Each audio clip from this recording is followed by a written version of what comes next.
Hello, ladies and gentlemen, and welcome to our interview with Hani Nabeel. Hani is the founder and chief behavioral scientist at IPsychTech, a world-leading people analytics and behavioral science company. He is the architect and founder of the award-winning CultureScope behavioral analytics platform for scientifically measuring and embedding organizations' desired culture using predictive analytics and actionable insights. Hani, thank you for coming to our interview today. Thank you. Great to be with you, Boris. Thank you. Absolutely. Thank you. We recently had a webinar with you guys about using behavioral science in cracking the culture code, especially in the perspective of risk management and compliance. And for those who are interested, please check out our Bright Talk or YouTube channel to watch the recording. The name of the both channels is Global Risk Community, so you can find them. So today we invited Hani to discuss in more details about his company, how it's breaking through the noise and delivering value to its customers. Hani, can you tell us a short story about your unique path in the industry? Absolutely.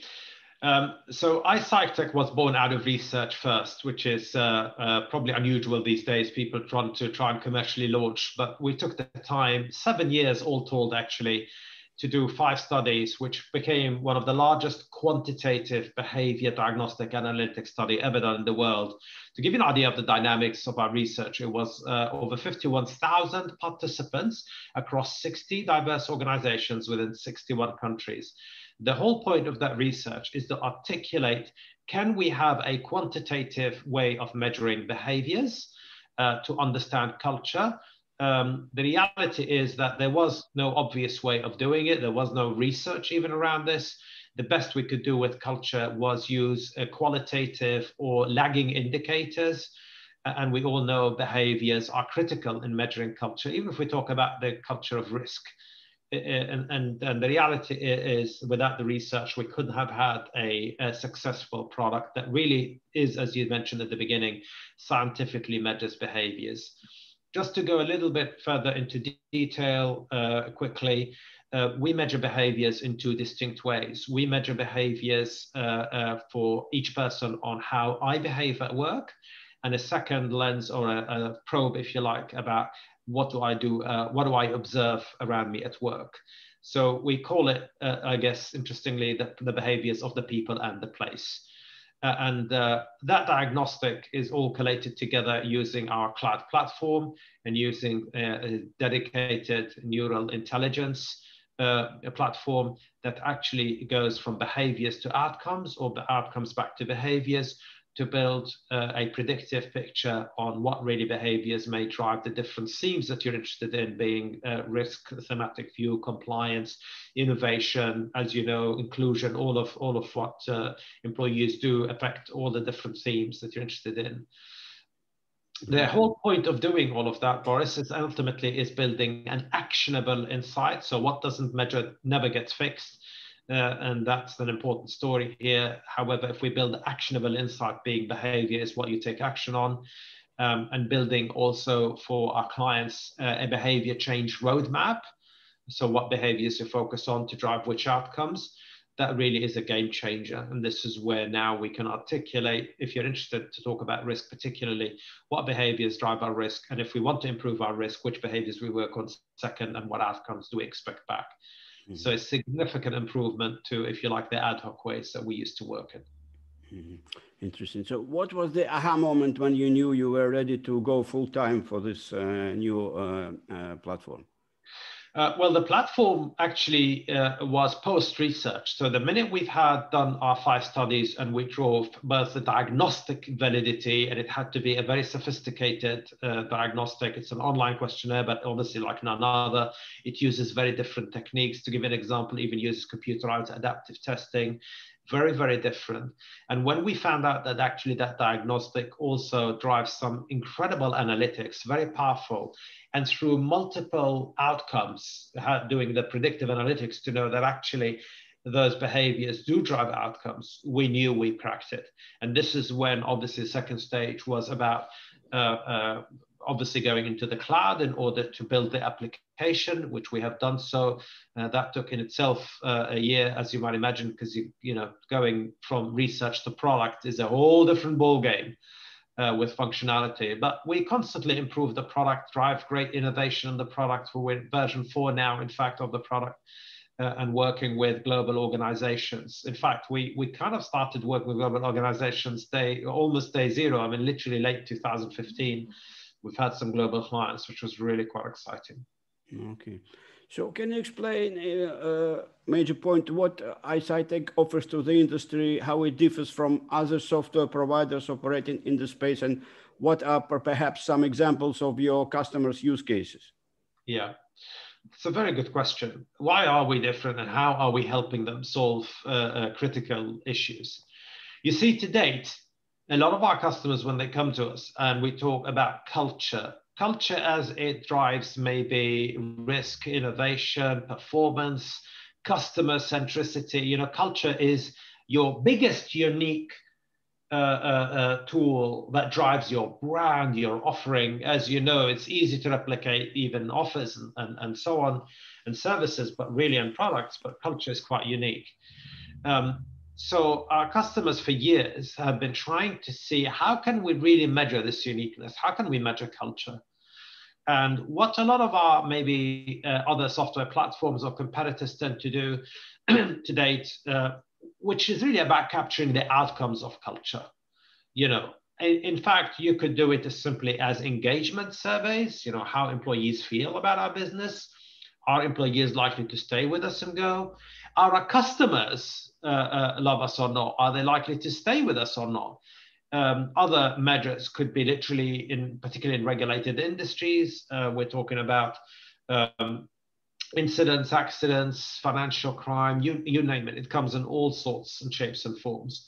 So what we were different in is saying, fine, if you capture those outcomes of culture, it's the after effects. So something would have happened and then you get to know about it. To really manage your culture, you need to know what are the leading indicators. And in fact, you should be able, if you know what are the critical leading indicators, how do you work on those in such a way that you can drive interventions that actually stops horrid outcomes, but actually improves also your return on investment, right? Maybe improves efficiency, customer stickiness, all of those good things. And this is where Culture Scope is unique and it's different. So on one platform, you get to measure the leading indicators being behaviors. You get to feed the platform any outcome that you measure today, whether be it revenues, even sales revenues, whether be it incidents, accidents, speak up volume, how employees feel, how customers feel. You can bring all of that stuff onto the platform and you connect the lagging indicators to the leading indicators. And at a press of a button with the help of our neural intelligence basically engine that we built, you can get to see which behaviors impact those outcomes and by how much. So you can look, if I fix these behaviors, look how many outcomes I get back for it. Wow, that's incredible. And I know what is my ROI, what's the point? You talk about use cases. I mean, we've had so many. Imagine we've been used in 84 countries today. But to give you some examples of that specifically, some of the global banks, particularly one who were very public about what we've done with them being HSBC, used it in understanding and predicting how financial crime may occur right across the world. 330,000 employees, 71 countries. Obviously, they kind of were fighting the after effect. And as you know, back in 2016, 17, they've had some significant fines, unfortunately. Yeah. So to be able to understand, how we can use behavior analytics as the first line defense for financial crime. Literally, we understand per country which behaviors we need to focus on, how are we likely to stop financial crime, and then to drive interventions to work on those specific behaviors in such a way that you eradicate financial crime within a year, literally. So, and you get all regulators off your back, which is quite important, is incredible. And just the other day, having spoken to two of our clients, one of them is in the nuclear industry, who really get to understand which behaviors can drive innovation and manage risk in our nuclear plants. behavior risk took a whole new toll, that we can really drive, the predictive as to what you really need to do and how you can tell regulators you're on top of your game. Likewise, with an insurance company who that literally CEO said to me, having done a detailed study of what drives risk and customer empathy for them, and the intervention plan to manage their risk and customer empathy, he said, wow, in one day you have changed our lives. And that's what we're here for. We want to change people's lives using technology and data insights. And I had a really big moment the other day when I heard that, because it's our DNA, it's what we live for. If we can't do that, what are we there for? So we're really about, I always say to all my colleagues and our clients, we're here to make culture the hero again and not the villain. It's been the villain for too long. You hear so many incidents and issues on the news often. So that gives you a quick glimpse into some case studies. Yeah. So can you tell me where and how does behavioral risk fit in the overall risk management or organization? Is it HR? Is it management of senior or risk management? Yeah. So behavior risk really, and culture in general, is not an HR issue. It's not an HR department issue. They might own its measurement and, if you like, sometimes also its rollout. But really, culture is owned by every single employee. Of course, you can arguably say the leaders are the custodians of culture. But as you know, really every single employee in any company, however large or small, are literally every minute of every day enacting, behaving the culture of the place. So it's not owned by one department. However, it's easy to argue that HR may be the ones that drive the, if you like, measurement program and interventions. But more and more we see transformation divisions are owning, obviously, if they need to transform, the change behavior.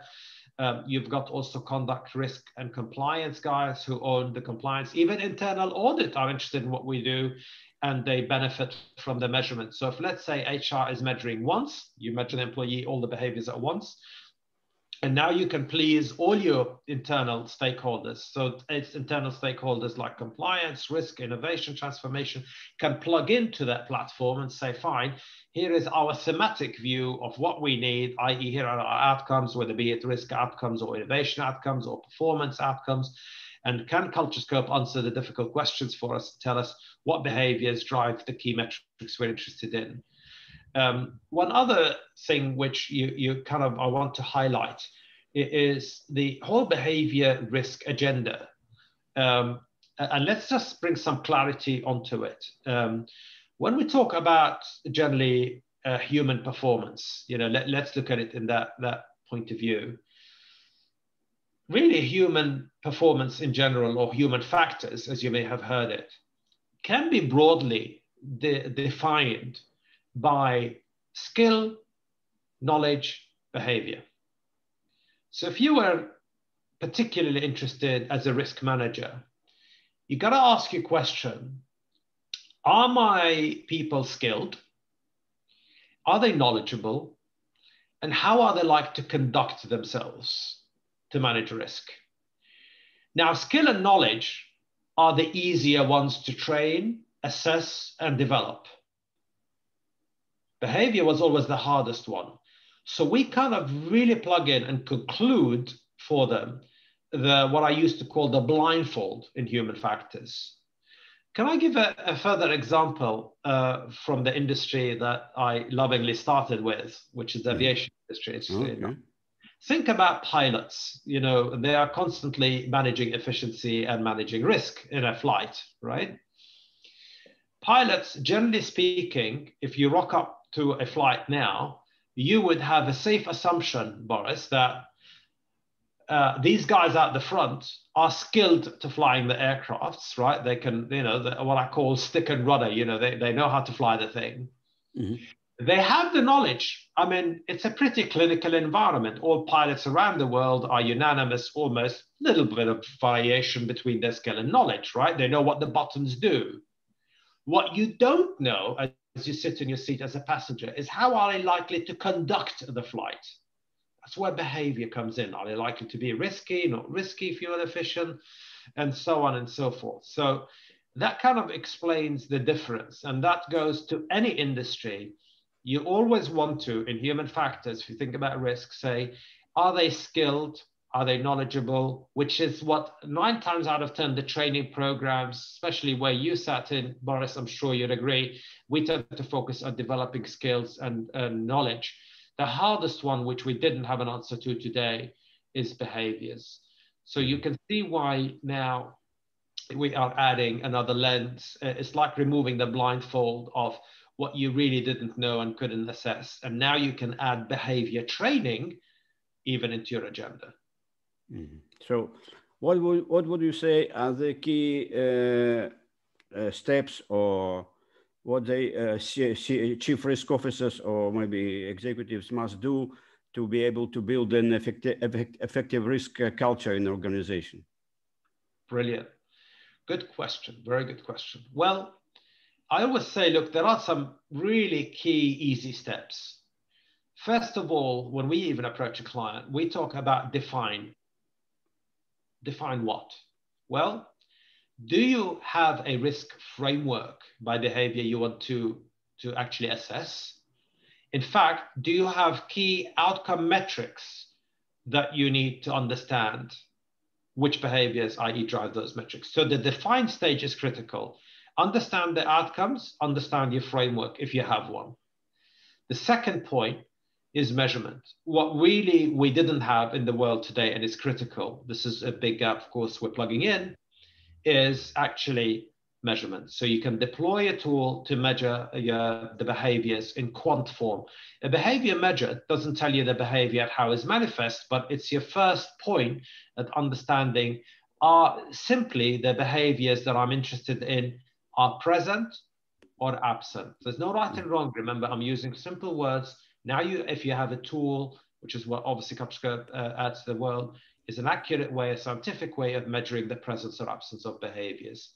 Obviously, from that, you can move to the insights. People analytics, so all those clever engines that we are embedded in CultureScope can provide you the insights and analytics to tell you the trend analysis are in 2 distinct ways. One, if you have a framework for risk management, are you actually living? Are you behaving your risk framework? And does your organization drive that? Remember, people in place, that story I started with. If not, then you can shine a light on which behaviors we need to focus on to actually live our frameworks, but also to deliver actionable insight. We can look at the key outcomes that you've brought in at your define stage to say, well, you know, those outcomes that you're interested in, we can tell you which behaviors predict those outcomes. And wow, if those behaviors exist in your framework, hallelujah, that is awesome news. Not even that, if you want to drive change, which is the final point, now we can also deliver a roadmap for change. Which behaviors you work on first to drive which outcome. You might also know which outcome cascades to another and another. And now you have a clarity around your change, driving change. So I call it simply, just to summarize, define, measure, insight, analytics, and change roadmap. No, defines it very, very concise. What is the commonly held belief in the behavioral science, or a biggest misconception that you strongly disagree with? One of the oddest things now that I constantly see is we still stick to the point that behavior and culture is the unknown. And we get to accept that it's the unknown. At best, we approach it, we say, oh, we'll do a qualitative. If we don't do that, we tend to go for invalid tools that tell us something around engagement, but not culture. They might be valid for engagement. You know, are my employees engaged or not? But those things do not tell you about the behaviors. So the biggest misconceptions I'm still finding today, which are changing, is the mismeasurement of culture, which is dangerous. I mean, it's worse than not measuring at all, in my opinion. When we do go go beyond to say, all right, fine, we got to measure it, is then you got to use the right tools in order to measure it. And those are the biggest misnomers, you know. And the more traditional one, obviously, is, oh, we've got an engagement survey. Oh, well, that will tell us. It tells you sentiment. It doesn't tell you behavior. So it doesn't tell you anything about behavior. And these are the biggest things that we're trying to eradicate in the world. It doesn't mean that you shouldn't use an engagement survey to measure employee engagement, but don't assume that you've got something that you do it as a tick box exercise to say, yeah, we've done it. No, no, no. You've got to be very clear about, as I said, do I have the skill, the knowledge, and behavior? And if you don't, you need to measure behavior. Okay, fantastic. So maybe it will be interesting to know what you or your team have recently achieved that you are really proud of. Maybe if you don't want to drop names, you cannot drop names, but just interesting to know what you're busy with. Yeah, I think beyond our wildest dreams when we started and have grown so quickly to 84 countries where it's been deployed. And some of the, although we are H-quartered in the UK, being a cloud business, we can deploy anywhere, but actually we have clients from right around the world. I mean, HQs from around the world use the tools. So, you know, if you think about it, we launched in 15, it was soft launch by the time we actually, you know, put the cloud in place, let's say 16. So in, you know, 4 years, 4.5 years to achieve the growth that we've done. But also help our customers crack the culture code of things that were costing billions in financial crime, you know, driving safety and safety behaviors in nuclear sites to stop incidents and near misses. You know, it's just really exciting to be able to make a difference. And as I said, I had a big moment the other day when a client can simply turn and say to me, wow, you have changed our lives. So to be able to change lives, you know, we all bring ourselves to work, and work is you know, let's be honest, you know, takes a significant part of our adulthood life, and it could affect us in extreme and wonderful ways. But to be able to deal with that and work with that, oh boy, that is just important and significant. Okay, fantastic. So I ask this question all my guests. So because I'm running global risk community, we are a community of about almost 30,000 members, and also we have a large mailing list. So as an online community for risk managers, how can we contribute to the process of a better understanding of this complex world of risk from your perspective? Yeah, I like the word complex because I know it is sometimes or can be seen as complex, but let's remove the stigma out of complex for a minute. Clarity, just clarity. It's quite simple. If you have a risk framework that you expect people to behave at work, now you're in an era where you can test it with advanced analytics. You can know its effect on key outcome metrics that you've been measuring for years. You have those outcome metrics, you've had them forever. So, you know, it's better to know than not know. So don't try and basically, if you like, oversimplify by saying, I'll just do anything as a tick box exercise. Sadly, I've seen a lot of organizations tend to approach risk with that tick box exercise. We have tried that, and you have seen how many companies fallen on the foul side of risk, whether it's been in automotive, in finance, in airline, in energy, you know, are countless. That still happens today. I'm not talking of the past. I'm sure you rock up, you know, you can dial the news every week and you hear of another, you know, organization or even governments around the world. So be brave. It's not that tick box exercise, but you don't have to think of complexity. It is simplicity. Do I measure skill? Do I measure knowledge? Do I measure behaviors? Do I have a framework that I expect people to drive?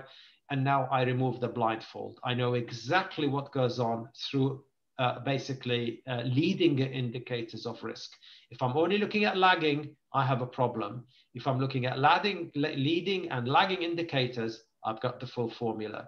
That's what you've got to be asking yourself all the time as a risk expert. Mm-hmm. Oh, fantastic.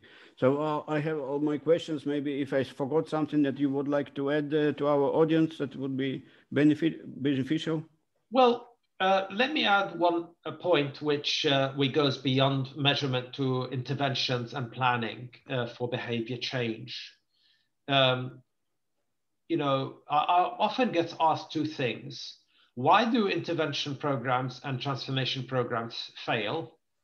The next question that I tend to ask is, how can we really target that change? What tools do we have to try and drive that? Let me answer the first question and say, look, transformation or change programs fail for three critical but simple reasons. One is you don't know who your change champions are. In every change, especially around behavior change, you do need champions. Luckily, with the world of measuring who have those behaviors present or not, now you can target your allies. If you don't, and again, at best, for instance, I've done some work with a recent company who we found that at best, they had a 21% chance of achieving the objectives of change, which is very low. If I know who my change champions are around the business and I focus to work with them on driving the change, they amplify the behaviors for me and they champion them, that probability of success goes from 21 to 69%. Mm-hmm. That's an increase. The second key point of why they fail is really that I don't know the size of the ask. If I'm asking this place to change from A to B, how significant is that change? Is it one behavior or 10 behaviors? But the minute I know the resistance and the size of the ask, I can better have a plan to find the path of least resistance. I hope that makes sense. The third key point, which often we don't have, we have a financial plan, a operational plan, is having a culture plan. Actually, I can have a culture plan because I know which behaviors and which outcomes they drive and how do I get there from A to B. It's like having a map, having a culture plan, which we can do. And the last question that I think they'll be interested in is how do we achieve? What are the tools at me that I need to have to achieve change? And believe it or not, again, there is a huge complexity and stigma in the world about the behavior change. Let me simplify it inside 1 minute. In all our lives and everything we do, behavior falls into two systems. One we call system 1 and one system 2. System 1 are things we do without thinking. Automatically. Just do them, right? You wake up every morning, you make the coffee, you brush your teeth, you don't think about those things, right? System 2 are things that you need to think about. We make about 35 decisions every day. Most of them go through system 1 because if a lot goes through system 2, you would be so tired you'll need to take a nap every 1 hour. Literally, you need to take time out. When we achieve behavior change, we need to change. We need to focus on system 2 so much that it becomes system 1. Wow. Right? That's what we need to do in behavior change. The way you achieve this is by understanding the capability, the opportunity, and ultimately also the reward. Like, that's how Pavlov dog's reflex or something like this. Absolutely, yeah. So the way you can do that is if you need to improve the capability, that means you're doing a bias behavior training. If it's the place and you need to improve the opportunity and also the, if you like, the reward, you are working on the nudge behaviors. So the only two allies you have is bias training and nudge. I know people talk about nudge extremely. What nudge is quite simple, is constantly reminding people of what they need to do and ultimately also providing them a reward so that people go, oh, okay, I better do this. I know what the reward is. And I just wanted to end at that note because there's a lot of misunderstanding, misnomers around behaviors. And by the way, system 1, system 2 is not left brain and right brain, not at all. That's not what it is either. It really is about the systems of behaviors. Mm-hmm. I hope your audience will find that helpful. Yeah, absolutely. Fantastic. So thank you for coming to our interview today, Hani, and I hope we will continue working with you, and probably we'll have another interview in a few months and see how you progress in there. It'd be an absolute pleasure. Thank you. I love to share the knowledge, Boris. We are on a mission. Thank you. Well, thank you. Have a nice day. Yeah.